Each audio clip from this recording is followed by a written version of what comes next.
Welcome to Rewatch and Rank. On this channel, we rewatch older TV shows, provide a summary and opinion on the episode before ranking each episode against each other.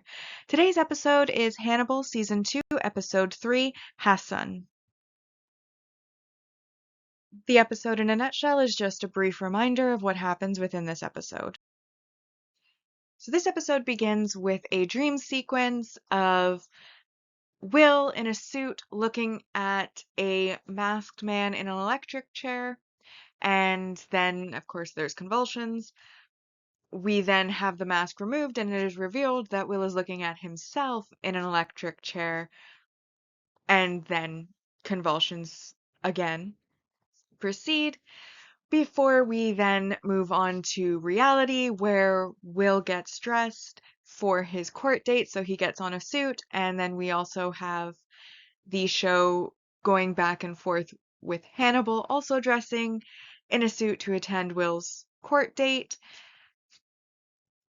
and they get dressed in sync. We then have our first court proceedings, which is where the prosecution gives its opening remarks, and we have Jack take the stand after being told by Cade to basically turn on Will, except on the stand against Cade's will, he chooses not to, and he does take some responsibility for not paying attention to the checks and balances that he himself had put in place, and notes how he had been warned multiple occasions by multiple people not to push Will too hard. That court day ends, and while Will is sitting at the table with his lawyer, a letter is delivered to the lawyer, and when he opens up the letter packet, an ear pours out. We then have Jack and Hannibal at Hannibal's office having a conversation about the day in court, and also where Jack basically says, like, even though he went against what his bosses wanted, he's content to let the chips fall. He then speaks about Bella, which we haven't heard about for some time in the series, who is obviously, we found out before, had cancer, and that she is trying to stop the bedroom from becoming a sick room. How he's considering potentially taking her to Italy where they had met so that she could die there, but Hannibal reminds him that even once Bella is gone, Jack's still going to have to live, and while she may be gone, the FBI could still be there, so maybe don't throw your job away. We then go to where the lab is looking at the ear, and it is discovered that the knife that they had used in evidence as the knife that cut off Abigail's ear was the same one used to cut it, and that it had come off of a corpse. Actually, I think I said that too soon. They look at the ear. I don't think they have the connection to the murder weapon yet, but they do know it came off of a corpse. We then, of course, have Hannibal visiting Will once again to talk about his defense, the whole trial, etc., etc.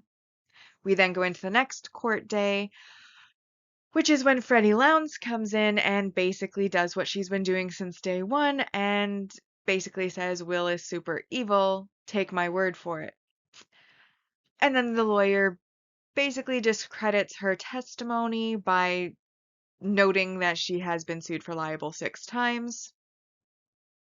We then have Alana rehearsing being called to the witness stand for Will's unconsciousness defense, where the lawyer is basically trying to train her because he thinks she has feelings for Will or that they've been romantically involved, which they did kiss once but didn't go anywhere. And then we go back to the lab again, and this is where they have made the connection between the knife that Will supposedly used on Abigail's ear and the knife that was used to cut off the corpse's ear. And this leads them to a bailiff. I believe they said his name was Andrew Sykes, who was the one to check it out of evidence. So they go to his house. However, upon entering the house, a bomb was rigged to go off, which basically incinerates the room. And we are left with a body of Andrew Sykes himself, who is mounted on a stag's head with his jaw almost detached, burned obviously to a crisp, essentially what they called Will Graham's greatest hits, though we as an audience know that it's Hannibal's greatest hits. We then have basically Cade and Jack meeting with the judge to discuss how this new murder could potentially have an impact on the case, as it included elements of the murders that had not yet been made public. But ultimately, it is decided that the trial is going to continue. So we have the third day at court, which is when Chilton takes the stand and basically tries to toot his own horn, and despite not, well, I think he's a little bit buttsore about not being able to psychoanalyze Will, or Will not talking to him, because he basically tries everything he can to throw Will under the bus and do exactly what the prosecution wanted, which is very frustrating to watch. But anyways, he says his piece. That day ends. Hannibal brings Will the file on the bailiff's murder, where Will does his pendulum swing, realizes that, it was basically set up to give him an out, but it is a different killer. Like, it wouldn't be Hannibal who killed him, and it definitely wasn't him who killed him. So there is now a new killer on the loose. But Hannibal convinces him, because they are friends and he still wants to be friends, that he should use this chance that he's been given to change his defense. We then have Alana meeting with the lawyer and Will, and essentially scolding Will for changing his defense mid-trial and going for reasonable doubt instead of his unconsciousness defense, which they were trying. But Alana basically isn't listened to, and we enter into the fourth trial scene, where Hannibal takes the stand and basically tries to give his testimony to try to go with this new defense of reasonable doubt. Obviously, somebody knows details of these crimes that are not released to the public, potentially say murderer, but because the death was pre-mutilation and not caused, like the mutilation didn't cause the death, but it was the bailiff was killed first, then mutilated, it is determined that it is two cases. The prosecution wins that, the judge dismisses the new defense as being inadmissible, and that day at trial ends. We then kind of have a scene of Hannibal sitting across from an empty chair, which was once Will's place to sit, and then we have Will sitting on his cot. And then we go back to the courthouse, where there's a janitor cleaning, and as he enters that particular courtroom from the hallway, we find the judge strung up to mimic Lady Justice, and his brain is on one half of the scales, his heart is on the other, and Hannibal, basically to the FBI, states that Justice is blind and both mindless and heartless, as the skin from the skull is also folded over the eyes to make a blindfold. And obviously, because the judge is now dead, it's automatically a mistrial, which means they will have to start from scratch. And Cade, of course, basically urges Jack that when the trial does resume again, to this time, for sure, definitely turn on Will.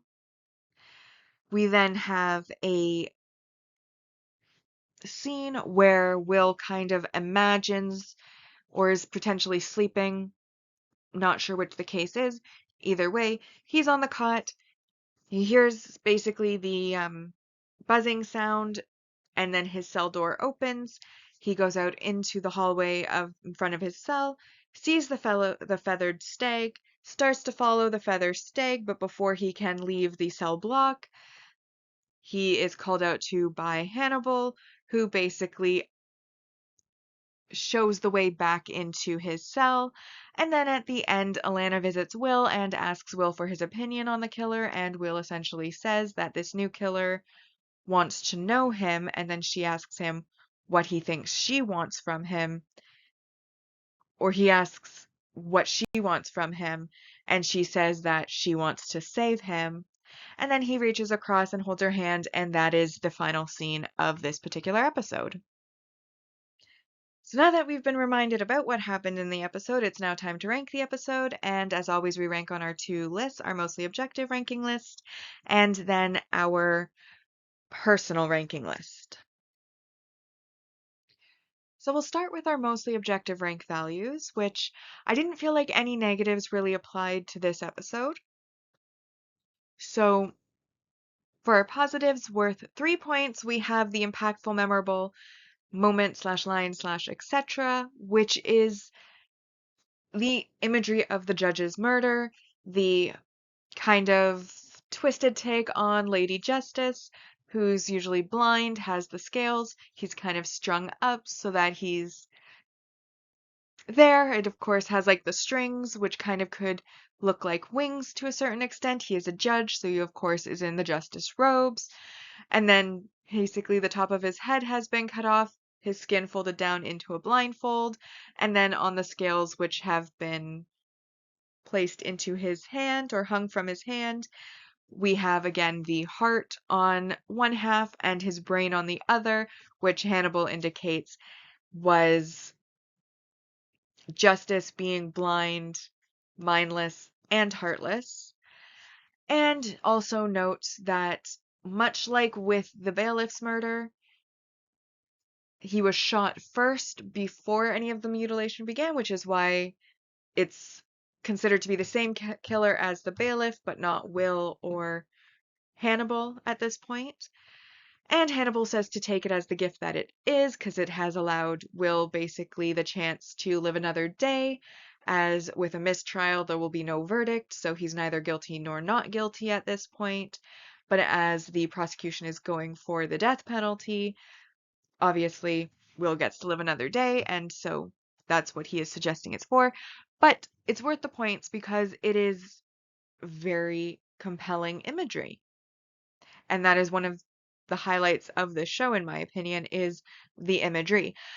So we have 3 points there, and then our multi-season main character development is basically to do with Will. He is on trial, and we go through several stages of his trial within the episode, which I do think is a major development in one's life. If you are, accused of a crime, the trial would be a pretty big deal.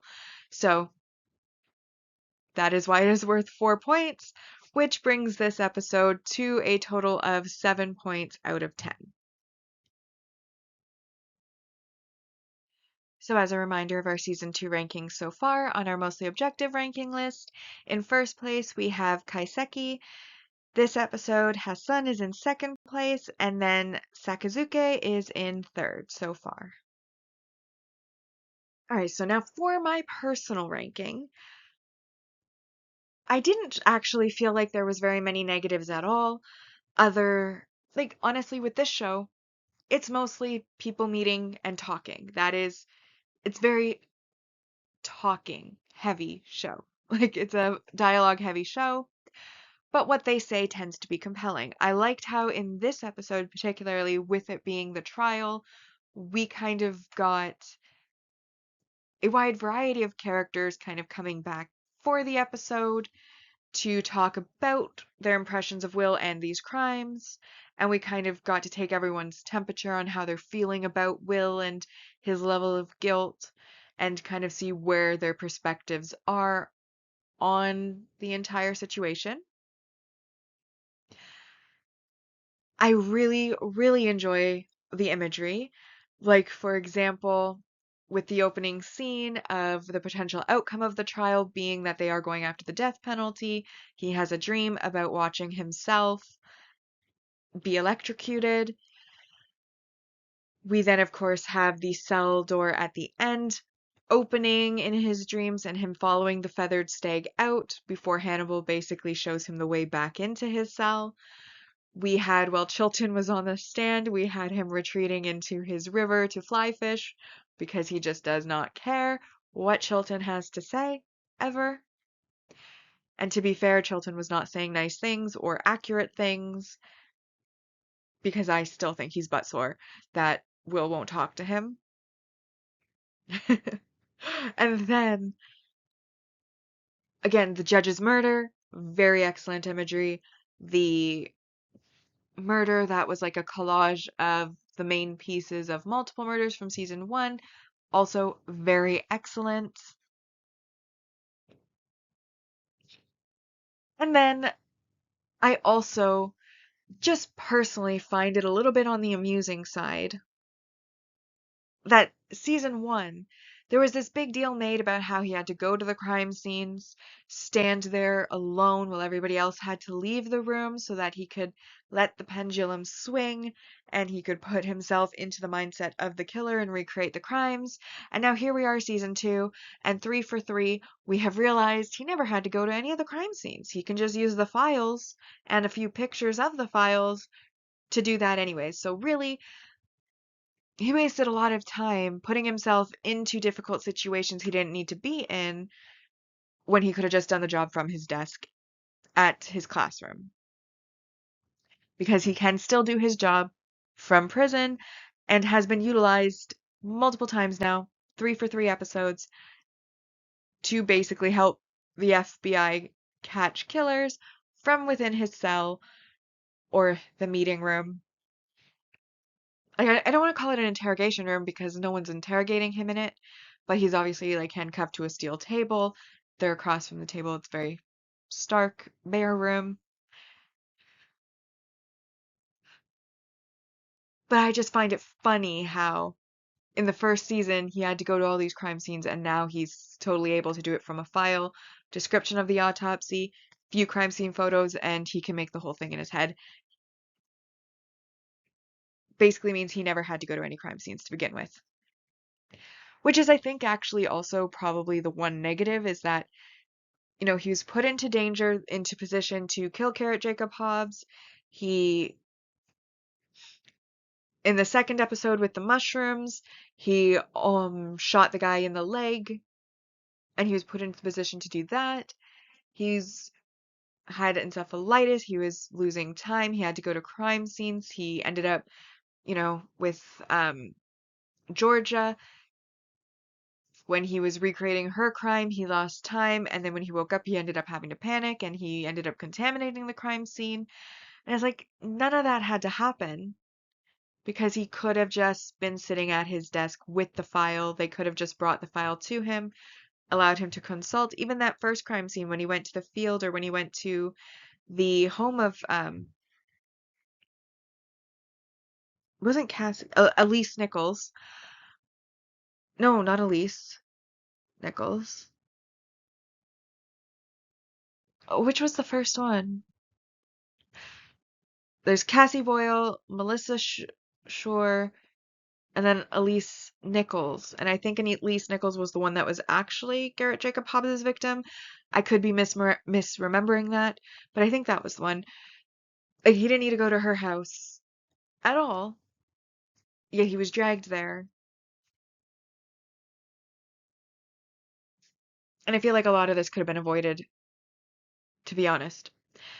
But either way, really enjoyed the episode. I found it compelling to watch. I liked the trial setup and that we got to see the trial. I liked the imagery that was in it. I liked the murder that was in it. The imagery of the murder that was in it. Both of them. And so for that reason, I decided that it's my favorite so far, and I gave it a 9 out of 10. And our list is Hassan this episode in first place, Kaiseki was in second place, and then in third we had Sakazuke. And so that now brings us to our series ranking so far, where on our mostly objective ranking, we had season 1 ending with a total score of 83.85%. And with season 2 so far, we have earned 23 points out of a possible 130. And then on the personal ranking side, season 1 ended at 66.92%, and season 2 so far has earned 26 out of a possible 130. And with that, we've now rewatched and ranked Hannibal season 1 episode 2 Hassan. Like and subscribe if you'd like to, and I'll see you in the next episode.